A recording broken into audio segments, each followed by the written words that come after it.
My father pushed my 10-year-old daughter from her chair at the Christmas dinner table.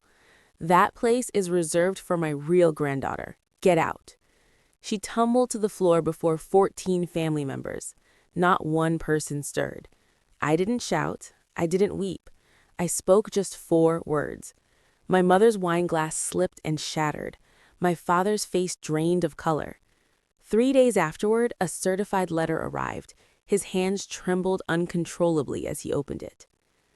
My name is Dana. I'm 34, a single mother and an ER nurse. This is the story of how I quit pleading for a place at their table and began creating my own. If you're viewing this, please subscribe and drop a comment telling me where you're watching from. Now let me carry you back to the morning of December 25th, the day everything shifted forever. Most mornings unfolded identically. 5:30 a.m. inside a cottage barely larger than a 2-car garage, nestled behind my parents' home at 14 Burwood Lane. Barefoot on icy tile, I'd pour coffee into the sole unchipped mug while the baseboard heater clicked and grumbled as though December in Connecticut personally insulted it. Lily remained asleep in the adjoining room, 10 years old that winter. Her brown hair spilled across the pillow. One arm encircled a stuffed bear worn so thin you could trace the stitches through its worn stomach. She'd clung to that bear since the day I brought her home from foster care, at 3 years old, wordless, clutching my finger as if it were the only steady thing left on earth. 7 years on, she had found her voice. She sketched endlessly. Birds, cottages, families gathered around dinner tables. She devoured chapter books 2 grades beyond her age. And every few weeks, often at bedtime, she'd gaze up and ask the same quiet question. "Mommy, am I really yours forever?" Each time, I answered the same way. For 7 years, I'd sent my father $1,100 monthly for that cottage. Zelle transfer, first of every month without fail. My phone held 84 screenshots, every transaction timestamped. I saved them because I'm an ER nurse, and ER nurses record everything. We chart, we document, we timestamp. My father insisted no lease was needed. "We're family," he said. "Paper isn't necessary." I trusted him for 7 full years. Hold that figure in mind, 84 payments, because it becomes crucial later. Christmas at the Thornton house was less celebration than carefully staged performance. My father orchestrated it like the bank branch manager he'd been for 3 decades, never quite switching off the role. Each year, the long oak table accommodated 14 to 16, set with the fine china, cloth napkins pleated into elaborate shapes, an unspoken yet ironclad seating arrangement. Richard Thornton presided at the head, my mother Vivian sat to his left, my elder sister Brooke to his right, her daughter Harper tucked beside her, close enough for Grandpa to slice her meat and boast about her talents to the room. Harper, 8 years old, joined the adults. Lily and I were placed at the distant end, near the kitchen door, where cold drafts slipped in and the dishwasher hummed.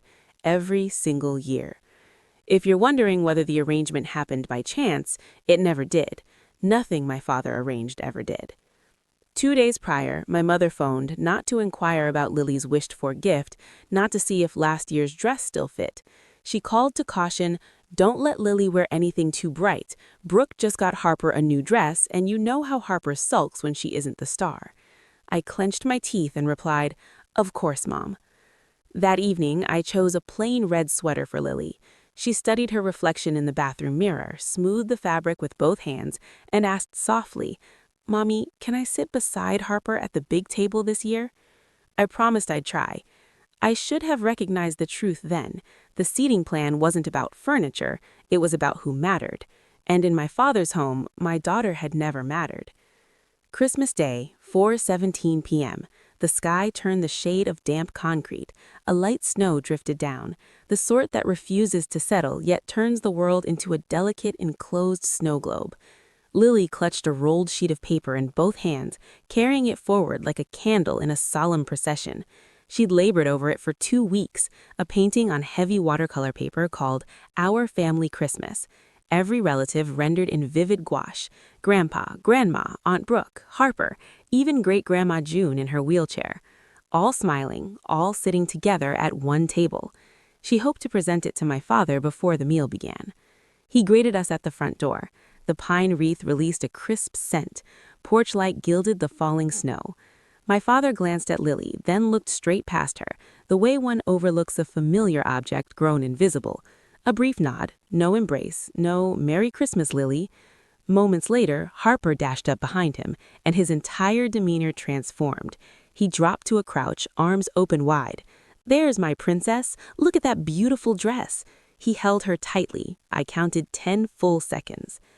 Indoors, Brooke adjusted place cards along the oak table. I searched for Lily's name. It was absent. The main table held 14 places. Against the rear wall, near the kitchen entrance, a folding metal card table, the kind used for card games, had been opened, laid with 1 plate, 1 fork, a paper napkin, and a single chair. Harper, 8 years old, sat among the adults.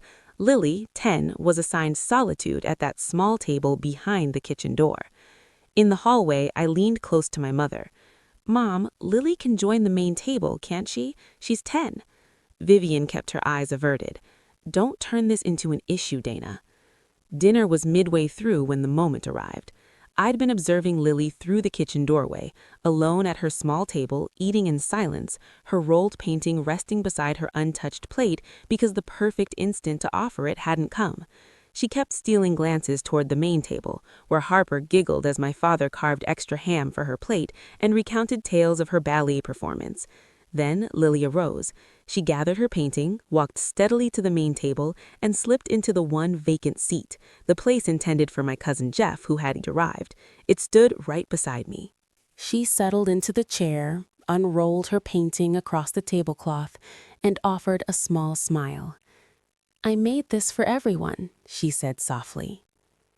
My father lowered his carving knife. The room didn't simply fall silent. It became airless, sealed tight. 14 forks froze mid-motion. He rose, circled the table, and loomed above my daughter. "That seat is for family," he stated, tone flat and procedural, the way he once recited bank procedures to nervous tellers. "She is family, Dad," I answered. He ignored me. His gaze stayed fixed on Lily. "That seat is for my real granddaughter. Get out." His hand clamped onto the shoulder of her red sweater. He pulled. Not a strike, not a shove, but a swift, intentional yank, the motion you'd use to lift a disobedient pet from furniture. Lily's small frame twisted. Chair legs screeched against wood.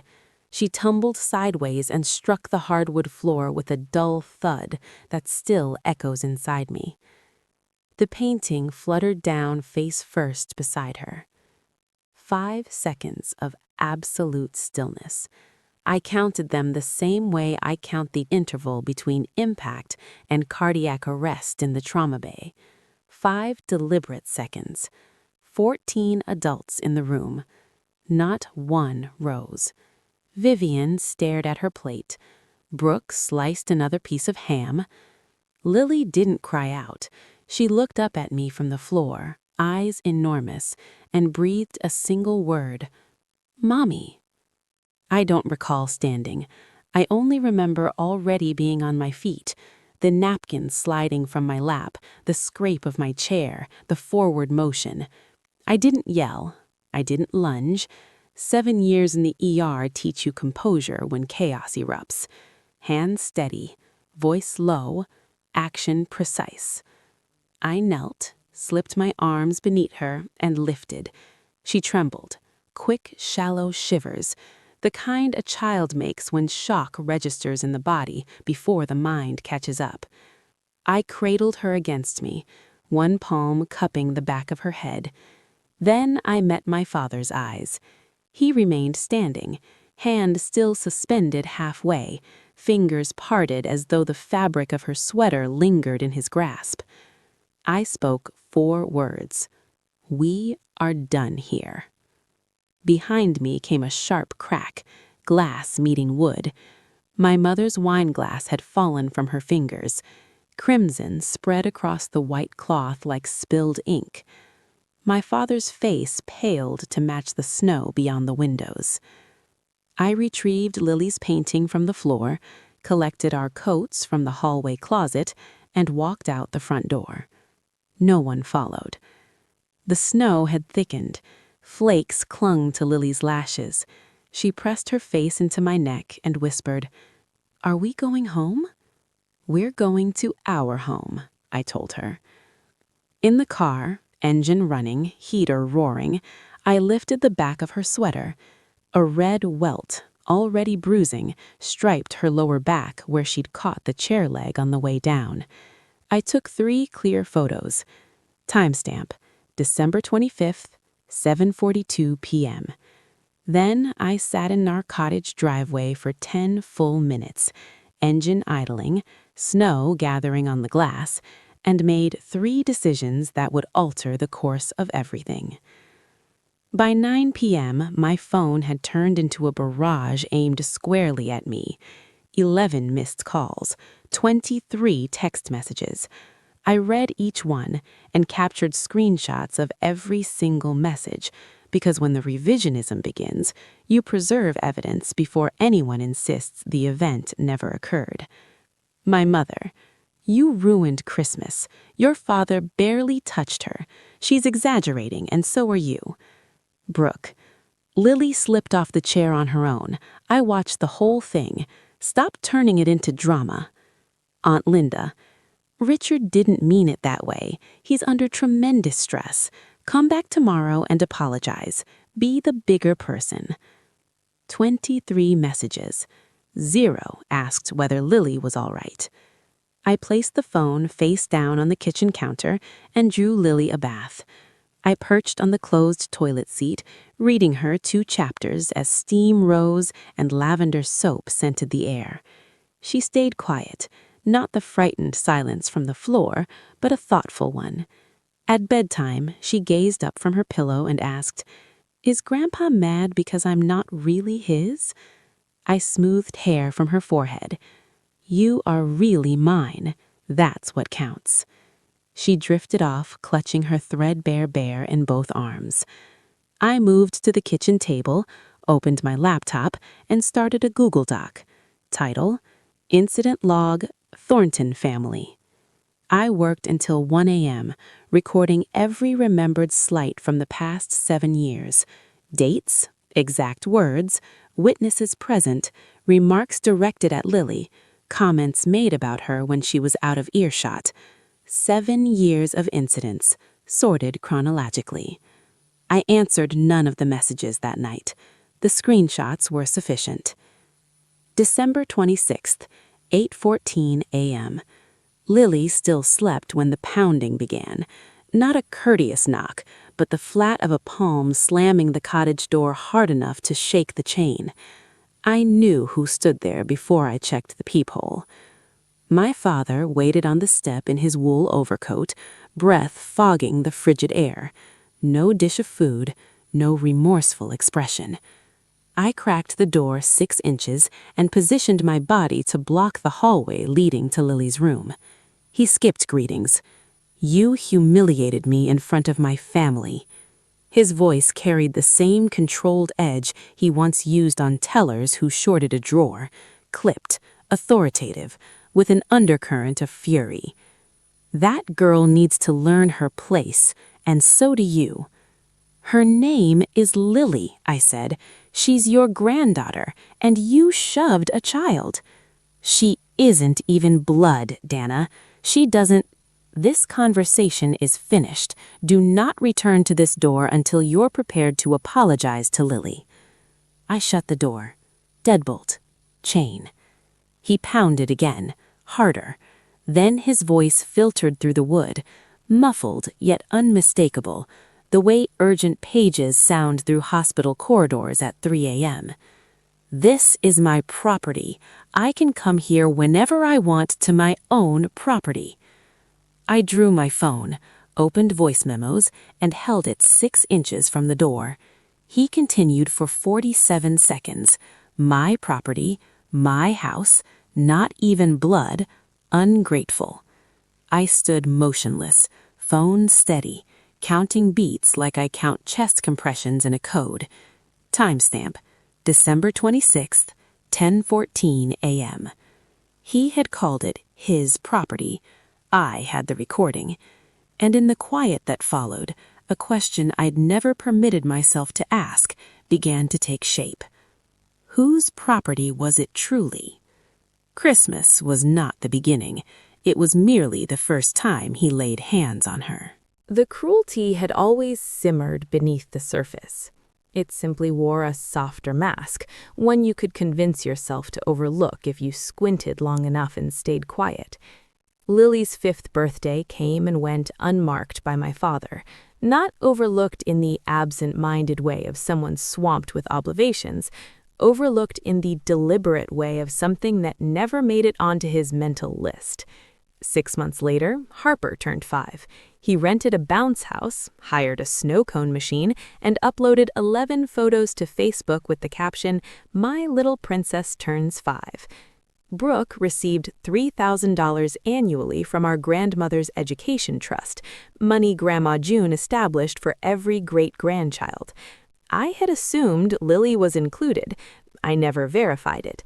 That assumption would prove costly later. When I adopted Lily at 27, single, newly graduated from nursing school, carrying $40,000 in student loans and living in a one-bedroom apartment that perpetually smelled of garlic from the restaurant downstairs, my family's response fell far short of welcoming. My father, "At least marry someone first." Brooke, "You're going to ruin your life." My mother, softer but sharper, "What if she has problems?" She meant Lily.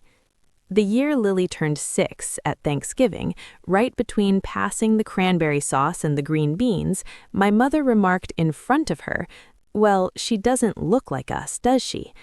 I said nothing. I sliced my turkey in silence because I lived in my father's cottage, paid my father's rent, and feared that any protest might cost Lily the only extended family she had ever known. 7 years, 84 rent payments. I believed I was purchasing Lily a permanent place in this family. You cannot buy inclusion at a table where you were never invited. You only pay for the right to be endured. And while I kept writing those checks, I never paused to confirm who actually held the title to the house. December 27th, I phoned Grandma June. She resided at Maplewood Assisted Living, 40 minutes east, in a modest room furnished with a handmade quilt and 30 years of school portraits lining the walls. 82 years old, hands gnarled by arthritis, mind still razor-sharp, carrying the quiet command of a woman who had managed third-grade classrooms for 3 decades without ever needing to raise her voice. The children simply knew she meant what she said. I told her everything. The card table, the empty place at the main table, the chair, the fall, the sound her body made against the floor. She listened without interruption, then silence, not bewildered silence, but the measured pause of someone counting to 10 to ensure her next words land exactly where intended. "So he pushed Lily onto the floor." "Yes, ma'am." Another silence. 10 seconds. I counted. "Dana, I need to ask you something. Are you and Lily still in the cottage behind the house?" "Yes." "And who told you that house belongs to your father?" My stomach lurched. "He did. Everyone did. He inherited it, didn't he?" The sound Grandma June made wasn't laughter. It was the faint echo of one, dry and weary. "I never transferred the deed, sweetheart. That house is still mine. Every brick, every shingle, every square foot of the cottage your father has been charging you rent to live in. He's occupied my property for 15 years and convinced everyone, including you, it's his." I sank onto the edge of my bed. The room tilted the way it does when a patient you thought was stable codes without warning. "I'm calling Marcus," she said. "You remember Marcus Webb from your college days? He manages my estate." I did. Trust and estate attorney.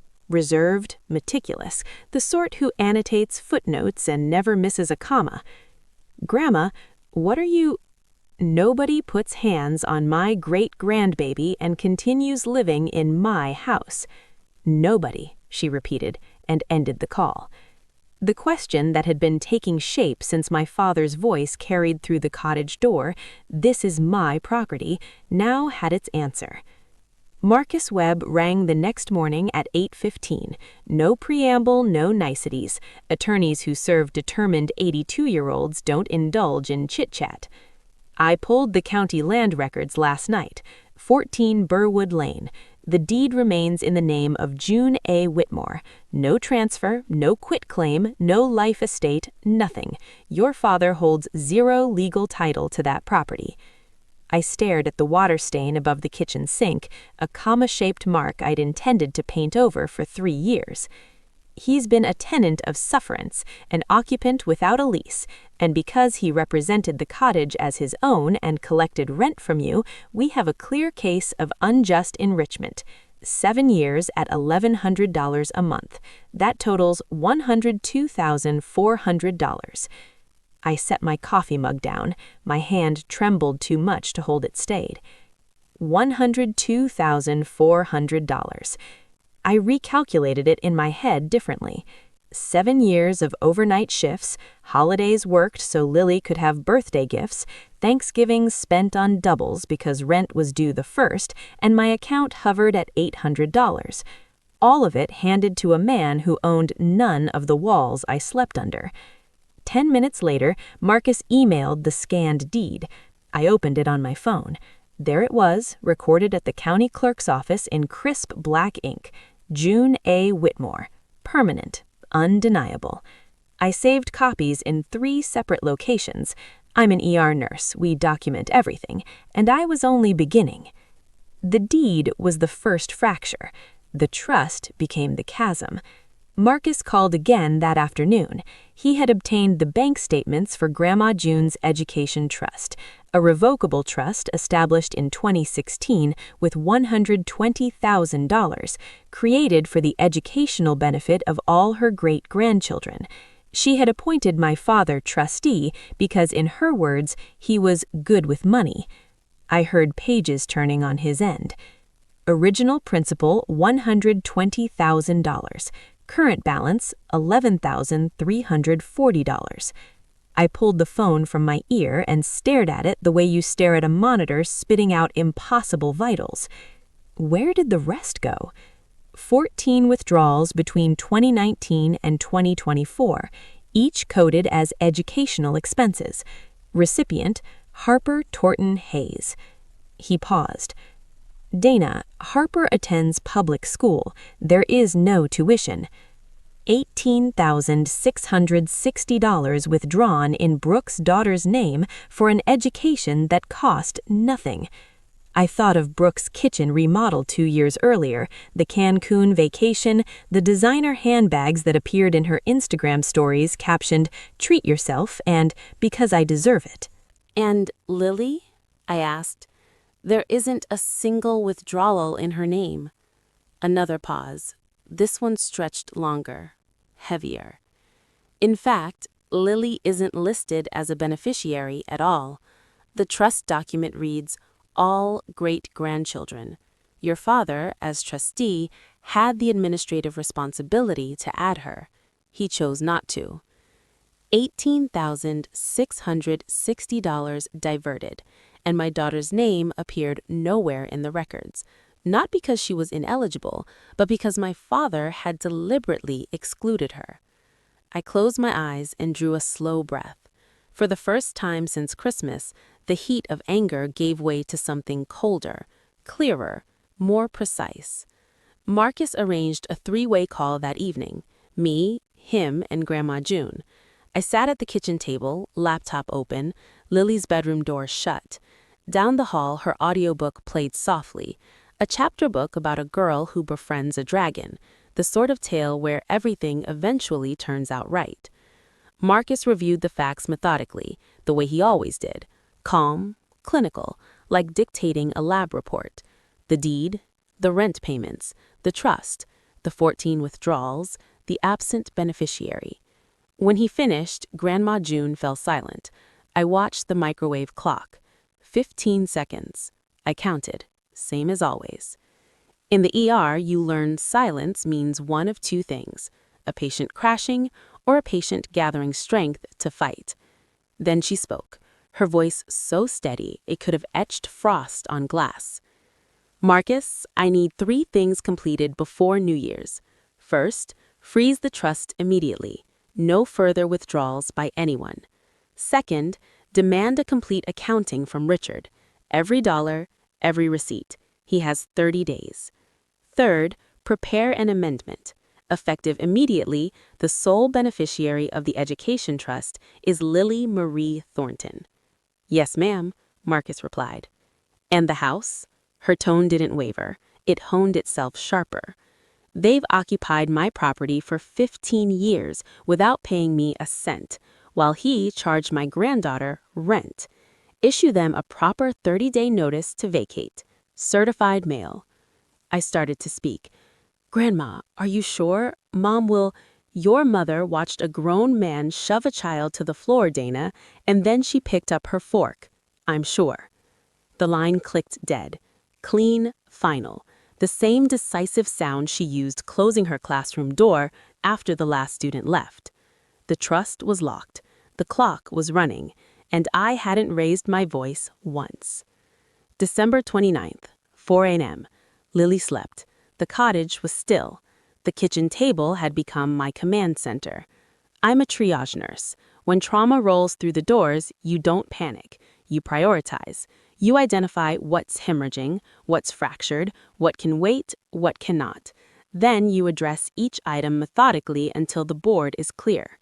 I applied the same protocol to my father. Folder 1. Manila, hard copies. 3 time-stamped photos of Lily's bruise. The printed medical report from Dr. Patel, Lily's pediatrician, who documented on December 26th a contusion to the lower back consistent with blunt force against a furniture edge. Folder 2, digital, cloud-backed. The Google Doc incident log, now 23 pages spanning 7 years. 23 screenshot text messages from Christmas night, each time-stamped and attributed. The 47-second voice memo of my father at the door. 84 Zelle payment confirmations totaling $92,400, the scanned county deed, the trust statements detailing 14 unauthorized withdrawals.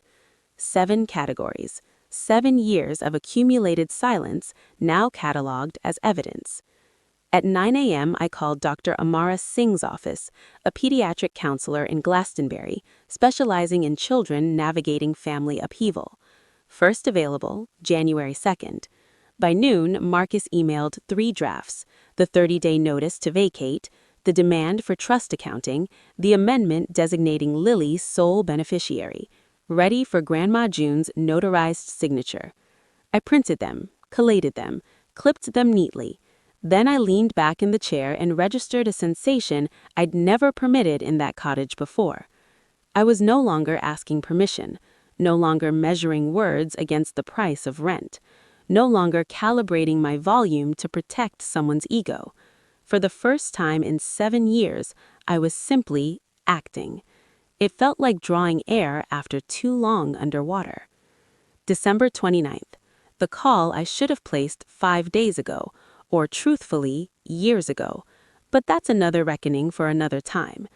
Marcus had explained it the night before. An adult had used physical force on a 10-year-old, causing her to fall and sustain visible injury. Under Connecticut law, that crossed the threshold for a mandatory report to the Department of Children and Families. I could file it as the parent. At 10 a.m., I sat at the kitchen table, hotline number written on a sticky note. Across the cottage, Lily sat cross-legged on the living room rug, painting a snow owl with watercolors. From my seat, I could see the back of her head, brown hair still sleep-tousled, bent in quiet focus. I dialed. My hand trembled, not from the dread, but from the sheer mass of 7 years pressing against a 6-ounce phone. Reporting your own father to Child Protective Services isn't covered in nursing textbooks.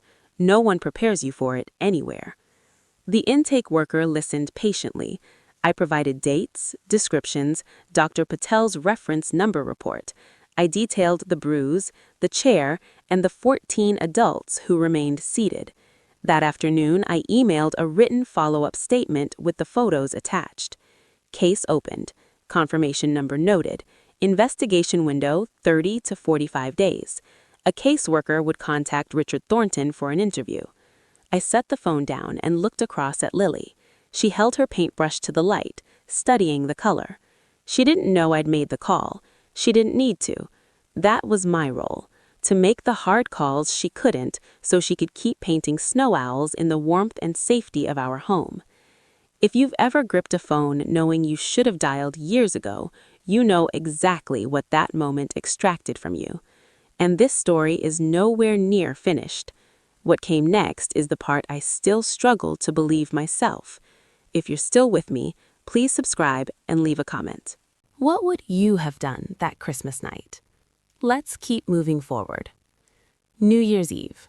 While most of Connecticut was uncorking champagne and waiting for the ball to drop, Marcus Webb stood at the downtown Hartford post office, holding a crisp white envelope stamped with words poised to unravel my father's carefully constructed world. Certified mail. Return receipt requested. Inside, a formal 30-day notice to vacate, addressed to Richard and Vivian Thornton for the property at 14 Burwood Lane. The language was restrained, almost courteous in its exactness. Property owned by June A. Whitmore. No lease agreement exists between the parties. Occupants are hereby required to vacate the premises within 30 days of receipt. A process server hand-delivered a duplicate copy that same afternoon. Belt and suspenders, Marcus called it. You leave no space for, "I never received it." A separate envelope went out the same day. A demand letter to Richard Thornton, in his capacity as trustee of the Whitmore Education Trust, mandating a complete accounting of all withdrawals within 30 days.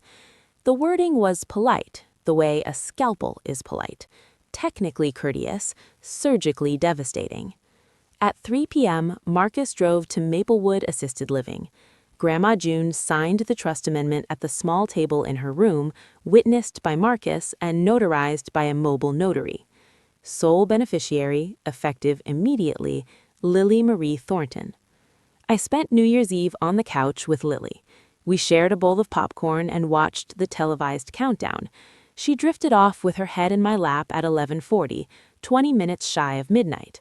I tucked a blanket around her and listened to distant fireworks popping somewhere down the street. "Is next year going to be better, Mommy?" she'd murmured before sleep took her. I smoothed her hair. "Next year is going to be ours."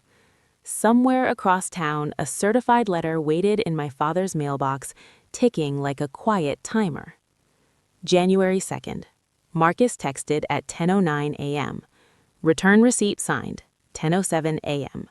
He has it. 13 minutes later, my phone rang. I didn't need to check the screen. I recognized the vibration pattern the way you sense an approaching storm. Low, electric, unavoidable. My father's voice came through at a register I'd never heard from him before. Not the measured bank manager cadence, not the veiled menace from the cottage doorway. This was something fractured, exposed. Feral. "Your grandmother is senile. This is my house. I've lived there 15 years. It is mine. You've turned a confused old woman against her own family, and I will sue every one of you." I let him finish. "You'll need to take that up with Marcus Webb. His number is on the letter." I ended the call. 10:35. Vivian's turn. The crying was already underway when I answered. "How could you do this to us? We're your parents. We took you in when you had nothing. We let you live in the cottage." "You charged me rent for a house that wasn't yours. I have every Zelle receipt." I hung up. 11 o'clock. Brooke. I saw her name flash and let it roll to voicemail. 40 seconds of recorded fury. Lawyers, elder abuse accusations, promises that I would pay dearly. I saved it, filed it, moved forward. That afternoon, Marcus informed me Richard had phoned Grandma June directly and shouted for 4 minutes straight. She waited until he ran out of breath, then answered in the same calm tone she once used to settle a restless third-grade classroom. "I'm 82, Richard. Not stupid. You have 29 days." She disconnected first. The calls failed, so they changed strategy. First week of January, Brooke sent a group text to 23 relatives, cousins I hadn't spoken to since the Obama administration. I know because my cousin Rachel forwarded it to me within the hour, with one line, "Thought you should see this." The message read, "Just wanted everyone to know what's happening. Dana is manipulating Grandma June, who, as many of you know, has been declining mentally. She is trying to steal the family home and turn Grandma against Mom and Dad. Grandma shows signs of dementia and doesn't understand what she's signing. Please call her and talk some sense into her before this goes further. This is breaking Mom's heart." Every sentence a lie, laid flat and pressed smooth, the way you iron a crease to make something look respectable. I screenshotted it, filed it. Then Aunt Linda called. Linda, who had texted me Christmas night, urging me to understand that Richard didn't mean it, to be the bigger person. Her voice was cautious now, probing. "Dana, is it true you're trying to evict your parents from their home?" "It's not their home, Aunt Linda. It's Grandma June's. Richard lied and he pushed Lily." "Richard would never." "I have a recording." Silence. Then, "What?" I sent her the 47-second voice memo, the one containing my property, not even blood, and ungrateful. I said nothing else, just sent it and waited. 3 minutes later, she texted back 2 words. "Oh God." 2 cousins unfriended me on Facebook that week. Great Aunt Patty messaged, "You're tearing this family apart over a chair." I didn't reply. I didn't post. I didn't debate. Brooke had texted 23 people. I sent 1 recording to 1 person. Evidence doesn't need a crowd. It needs the correct ears. January 2nd, the same day my father received the letter and began enraging. While he was contacting attorneys and threatening litigation, I sat in a waiting room in Glastonbury, surrounded by outdated magazines and a fish tank that hummed like a white noise machine. Lily was behind the closed door with Dr. Amara Singh. 45 minutes. I occupied a blue vinyl chair, watched a plump orange fish trace endless circles, and tried not to imagine what my daughter might be saying inside. When the door opened, Dr. Amara let Lily choose a sticker from the treasure box in the corner, then stepped into the hallway with me. She was petite, composed, the kind of person who selects each word as though weighing it first. "Lily asked me something today," she said. "She asked if she's real." The floor seemed to shift beneath me. "She told me her grandfather has been saying for years that she's not a real grandchild, not only on Christmas." She said the other children at family gatherings echoed it. Not real, not blood, not one of us. She's carried that weight far longer than anyone realized. I pressed my back against the hallway wall. The fluorescent light hummed overhead. "She's resilient," Dr. Singh continued, "but she needs the people around her to demonstrate, through consistent actions, not merely words, that she truly belongs." "She will," I said. "I promise." On the drive home, Lily sat in the back seat, absently peeling the edges of her sticker, a purple triceratops. "Dr. Singh told me feelings aren't right or wrong, they just are." "That's true, baby." "Then is it okay that I'm mad at Grandpa?" "It is absolutely okay." She nodded and returned to her sticker. I could shield her from a physical shove. I had. But I hadn't protected her from the words, the slow, steady drip of dismissal over years that taught her to doubt her own reality. That failure lodged in my chest like a cold stone. Right there on Route 17, with the heater humming and the Triceratops sticker half peeled, I vowed it would be the last time I arrived too late. January 15th. The accounting deadline arrived like an alarm in an empty room.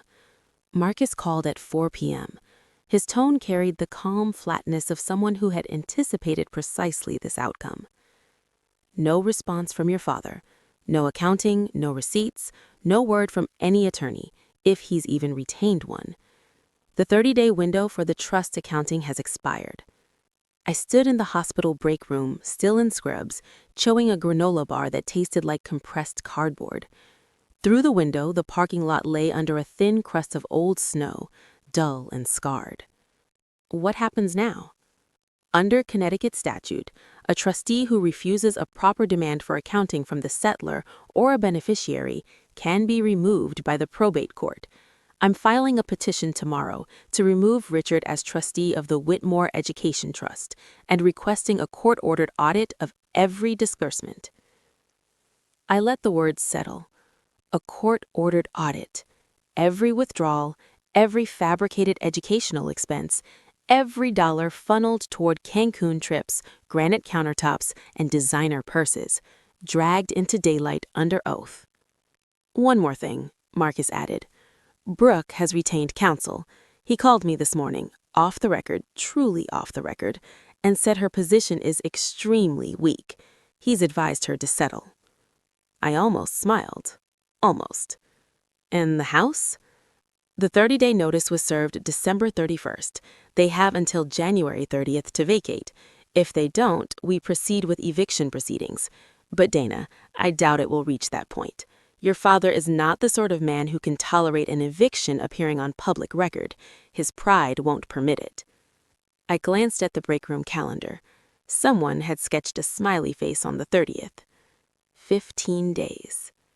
After 15 years of deception, my father had 15 days remaining. January 18th, 3 days before Grandma June's family meeting and 12 days before the vacate deadline, my mother appeared at the cottage unannounced. No prior call, no text, only the crisp crunch of her sensible shoes on the frozen gravel, followed by a knock. Not the aggressive palm slap my father had used, but something gentler, hesitant, the knock of a woman who had rehearsed her speech in the car. I opened the door. Lily was at school. The cottage smelled of scorched toast and the lavender air freshener Lily had picked from the dollar store. Vivian's eyes were rimmed red, her hands clasped tightly in front of her, the familiar posture she adopted when she wanted her pain and noticed before her request. Dana, please, her voice cracked on the second word. I'm begging you, drop all of this. Your father has having chest pains. He can't sleep. He's barely eating.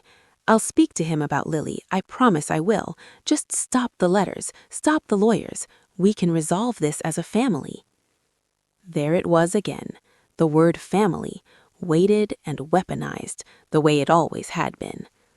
Mom, did you speak to him about Lily in the last 7 years? When he referred to her as the kid? When he ignored her birthday? When he left her name out of the trust?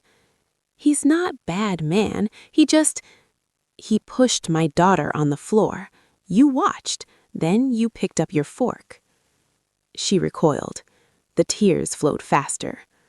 Where will we go, Dana? Where will we live? That's no longer my problem to solve. You had 7 years of my rent payments to prepare. She stood there another moment, waiting, I suspect, for the old version of me to yield. That version no longer existed. I closed the door, leaned my weight against it, and pressed both palms flat to the wood. My hands trembled, not from frailty, but from the sheer physical restraint required not to reopen it. January 20th, Maplewood Assisted Living. The second-floor community room, line-of-floor flooring, fluorescent lighting, a long folding table that likely doubled for Tuesday bingo. The air carried the scent of institutional coffee and lemon-scented cleaner.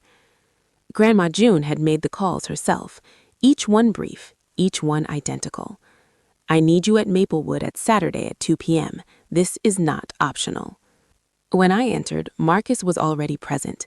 Navy blazer, laptop bag, the understated competence of someone accustomed to these rooms.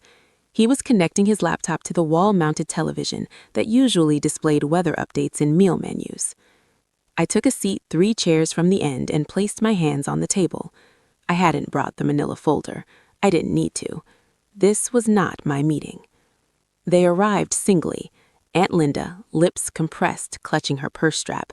Cousins Derek and Nate, who had unfriended me on Facebook, yet evidently could not unfriend Grandma June. Brooke in oversized sunglasses, indoors, as though attending a deposition she hadn't prepared for. Richard and Vivian entered last. Richard strode in with the posture he'd perfected over 30 years behind a bank desk, chin high, shoulders squared, the bearing of a man accustomed to others standing before him. Vivian followed, already weeping quietly. Then Grandma June was wheeled to the head of the table. She wore a gray cardigan buttoned to the collar. Her reading glasses dangled from a chain. Before her lay a manila folder identical to the one I kept at home. Richard sat. His face was flushed. "Mom, this is ridiculous. Whatever Dana has told you, sit down." Richard.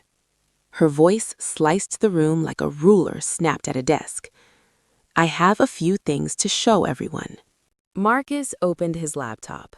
The television screen came alive with a soft flicker, and the room settled into an absolute hush. This was the moment. Every piece Dana had quietly preserved, every screenshot, every receipt, every time-stamped recording she'd stored instead of firing back, had converged here, in this room. If you're gripping the edge of your seat, drop a like and let me know in the comments. Do you think Richard will finally confront what he's done? Stay with me. Grandma June spoke the way she once taught, deliberately, clearly, with the steady patience of a teacher who knows the lesson will sting. 15 years ago, I permitted Richard and Vivian to live in my home on Burwood Lane. It was an act of generosity, not a transfer of ownership. She gave Marcus a small nod. He distributed a printed page to each person at the table. "This is the current county land record for 14 Burwood Lane," she continued. "The owner, as it has been since 1987, is June A. Whitmore, me." Richard's jaw shifted, but no sound emerged. Color drained from his face the way warmth flees a room when a window opens in January. 10 years ago, Grandma June went on, I established an education trust for all my great-grandchildren, all of them. I appointed Richard trustee because I trusted him. She lingered on the word trusted, the way one hesitates over a hairline fracture in ice. Marcus tapped a key. The screen filled with a bank statement, rows of transactions, dates, amounts, each relevant line highlighted in yellow. These are the withdrawal records from that trust. 14 withdrawals across 5 years. Total $108,660. Every entry labeled as educational expenses for Harper. She turned her gaze to Brooke. The sunglasses were gone now. Brooke's face had taken on the pallor and sheen of skim milk. "Harper attends public school, Brooke. There is no tuition."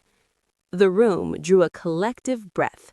Not a gasp, but the simultaneous inhale of 6 people grasping the same truth at once. Grandma June faced the table again. Her voice remained even. "And Lily Thornton, my great-granddaughter, Dana's daughter, was never added as a beneficiary.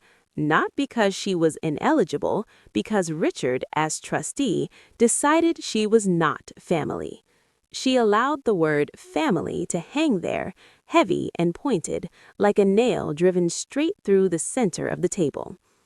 Richard rose abruptly. His chair scraped harshly across the linoleum. I was going to transfer the deed. I managed the trust appropriately. Brooke required funds for Harper's enrichment activities, and I exercised my discretion as trustee." "Show me one tuition receipt," Grandma June interrupted. The room held its breath. Show me one invoice, one enrollment confirmation, one documented expense that justifies $108,660 spent on that child's education. Silence. Richard's mouth opened, closed. He glanced at Brooke. Brooke stared at her hands. "Mom," Brooke began. "Tell her," she said. "It was for activities, tutoring, enrichment programs." Vivian said nothing. She gazed at her folded hands in her lap the same way she had stared at her plate on Christmas night. Some people have only one answer to conflict. Hers was to vanish. Then Aunt Linda spoke. She had sat at the far end in silence since arriving. When her voice emerged, it was low, trembling, not with sorrow, but with the slow burning fury that arrives when you realize you've defended a lie. "Richard, you told me Dana was the problem.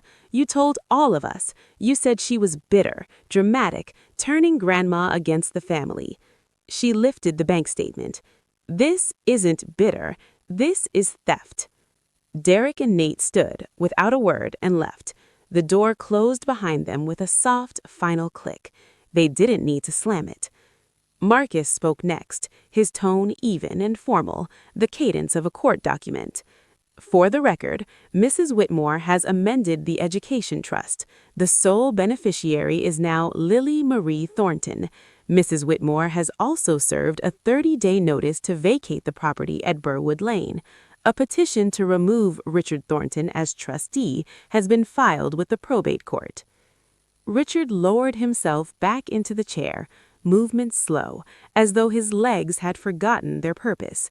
His hands rested on the table, trembling visibly. The room fell quiet, not peaceful, not settled, simply emptied of pretense, leaving only the faint buzz of fluorescent lights overhead. Grandma June turned to me. Her small, arthritis-knotted hand rested near my arm on the table. "Do you have anything to say, sweetheart?" I hadn't planned to speak. I'd come to witness, to let the documents perform the work that years of silence had demanded. But my grandmother asked, so I stood. The words arrived, not shouted, not rushed, simply clear. I looked at my father. "I spent 7 years trying to earn my daughter a place at your table. That Christmas, she brought you a painting titled Our Family Christmas. She drew every one of you in it. You shoved her off a chair for the effort." I looked at my mother. "I paid you $92,400 in rent for a house you did not own. And when your husband pushed my child to the floor, you picked up your fork." I looked at Brooke. "You took $18,660 intended for my daughter's education. Then you sent a group text to 23 relatives claiming I was the thief." I paused, letting the silence settle. I'm not asking for an apology. I stopped expecting one long ago. I met my father's eyes one final time. I don't negotiate with people who lay hands on children. Lily and I are finished. I sat. Beneath the table, Grandma's hand found mine. She squeezed once, firm, deliberate, the grip of a woman who raised 2 generations and still had strength to spare. No one spoke. The following 10 days unfolded with the patient inevitability of legal machinery turning. January 30th, vacate day. Marcus texted at 6 p.m. "They're out." Neighbor confirmed. Moving truck departed at 4 p.m. Richard and Vivian relocated to a 2-bedroom apartment in Meriden, $1,800 monthly, the first rent payment either of them had written in 15 years. Richard didn't resist. Marcus had been correct. Richard Thornton had spent a lifetime constructing an image. An eviction on public record would have shattered it like glass under a hammer. He departed without protest. That was the greatest measure of dignity he'd displayed in months. Second week of February, the probate court approved a petition to remove Richard as trustee. The judge's order spanned 3 pages and included the precise phrase, "failure to fulfill fiduciary duties." Marcus Webb was appointed successor trustee at Grandma June's direction. Trust balance upon transfer, $11,340, augmented by a $40,000 deposit from Grandma June's personal savings. Lily's education fund now stood at $51,340, her name finally appearing on the first page. Third week of February, the DCF investigation closed. The finding? Indicated. The caseworker's report detailed the physical contact, the resulting bruise, the pediatric medical documentation, and the 14 witnesses who remained seated. Richard was ordered to complete an anger management program.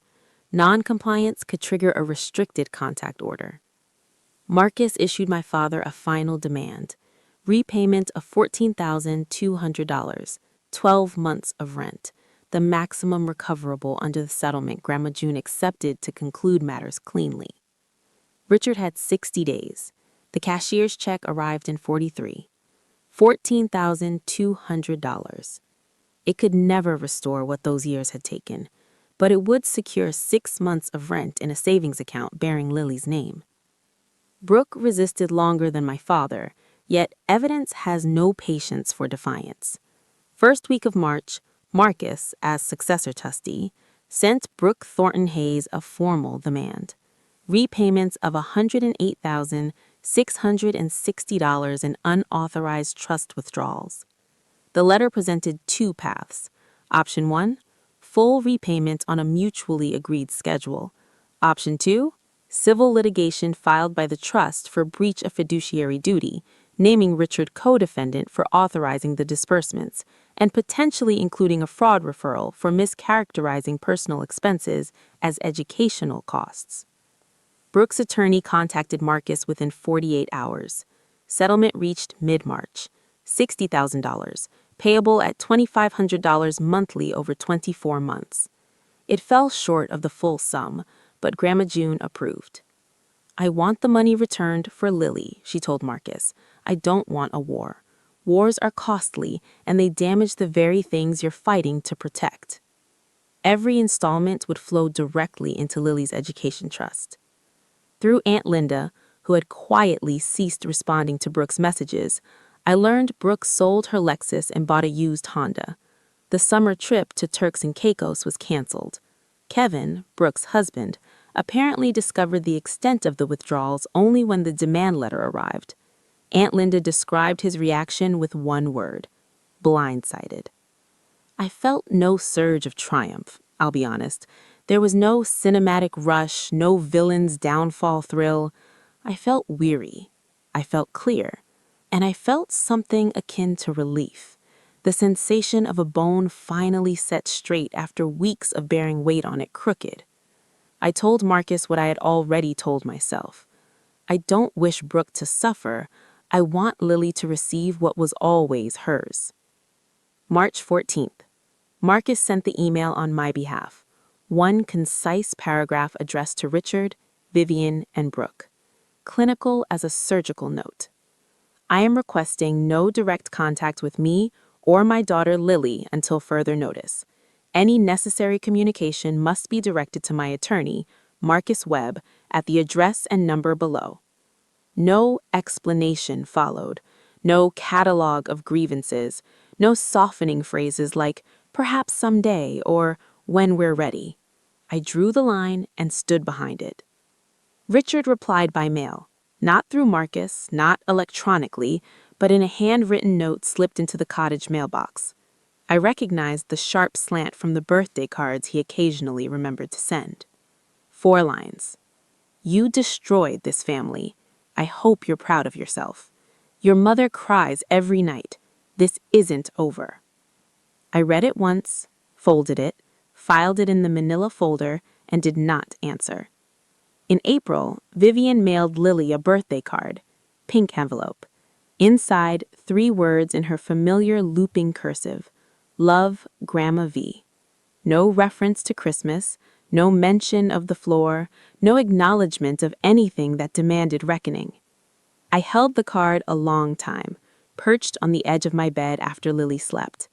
Part of me, the part that had spent 7 years convincing itself any thread of connection was preferable to none, wanted to pass it along. Instead, I placed it in a drawer. Not forever, just not yet. No contact was never intended as punishment, let me be clear. It was the first boundary I had ever established and actually maintained. It wasn't a wall erected in rage. It was a door closed gently, locked with a key I chose not to surrender. Like the oxygen mask on an airplane, secure your own first so you can breathe long enough to assist the person beside you. May in Connecticut carries the scent of thawing earth, fresh mown grass, and the delicate sweetness of apple blossoms unfurling along the fences on Beerwood Lane. We moseyed into the main house on the first Saturday of the month. Grandma June insisted. "It's your home now," she said when I hesitated. "It always should have been." Marcus handled the deed transfer, a gift deed from June Whitmore to Dana Thornton. Clean, legal, irrevocable. After 15 years of my father declaring it his, the house would belong to someone who never pretended ownership she did not possess. Lily selected the upstairs bedroom with the window facing the backyard. She stood in the doorway for a full minute, simply looking. The room was 3 times the size of her cottage space. Sunlight streamed through the glass, painting wide golden bands across the hardwood. "This is mine," she said. "This is yours." She hung one item on the wall that first day, the painting. Our Family Christmas, the watercolor from that night. Edges softened where it had struck the floor, one corner faintly creased from the cold walk to the car. She smoothed it carefully and secured each corner with tape. She continued seeing Dr. Singh every 2 weeks. One late May afternoon, she emerged from her session, sun on her face, backpack slung over one shoulder, and said in the parking lot, "Dr. Singh says I don't have to earn belonging. I just belong." I cried right there, beside the car, in open daylight. The first time since Christmas. Grandma June came every Sunday. They baked cookies, painted side by side, read stories on the porch while bees hummed through the garden. June called her my girl. Lily called her Great Grandma June. The Education Trust held steady at $51,340, growing by $2,500 each month, enough by the time Lily turned 18 to shape a future entirely of her choosing. One Tuesday evening in June, warm enough to leave the kitchen window open, I stood at the stove, wooden spoon in hand, steam curling from a pot of farfalle, the little bow tie pasta Lily loved because she said they looked like butterflies. The backyard glowed gold. Birch trees caught the last slant of sunlight. A cardinal perched on the fence post, head cocked, watching nothing in particular. Lily burst in from the living room, socks skidding across the hardwood, and wrapped her arms around my waist from behind. She pressed her face into my back. I felt the rise and fall of her breath. "Mommy?" Her voice was small, familiar. "Am I really yours forever?" The question she'd asked 100 times, the one I'd always answered the same way, quick, automatic, a reflex like catching something falling. But this time, I turned the burner low. I set the spoon down. I knelt until our eyes met, her hands clasped in mine, and gave her a different answer. "You are mine, and I am yours. This house is ours, and nobody gets to tell you different." She smiled, not the cautious smile she once wore at my father's table, the one that asked permission to exist. A real smile, wide, unguarded, the kind that begins in the eyes and refuses to stop. I hadn't seen that smile since before Christmas. Later, after she slept, I passed her bedroom. The door stood ajar. Hallway lights spilled across the wall where the painting hung. Our Family Christmas. But it had changed. She had added new figures in bright gouache beside the original Dana and Lily. A small woman in a wheelchair, Grandma June, a lady with dark hair, Dr. Singh, a man in a blue blazer, Marcus. The people who showed up, the people who stayed, the people who never once demanded she prove she was real. No Richard, no Vivian, no Brooke. A smaller family, a truer one. I leaned against the doorframe and listened to my daughter breathing in a room that belonged to her, in a house that belonged to us, in a life we had built, not from silence, but from the moment I finally shattered it. Family isn't the people who grudgingly offer you a chair at their table. It's the people who would never dream of taking yours away. That's my story, mine and Lily's. If you've ever had to choose between preserving the peace and protecting your child, I hope this gave you permission to choose your child every single time. If this story stayed with you, hit subscribe, leave a heart below, and check the description for the next one, because every kid deserves someone who says, "We are done here," and means it. Thank you for staying until the end.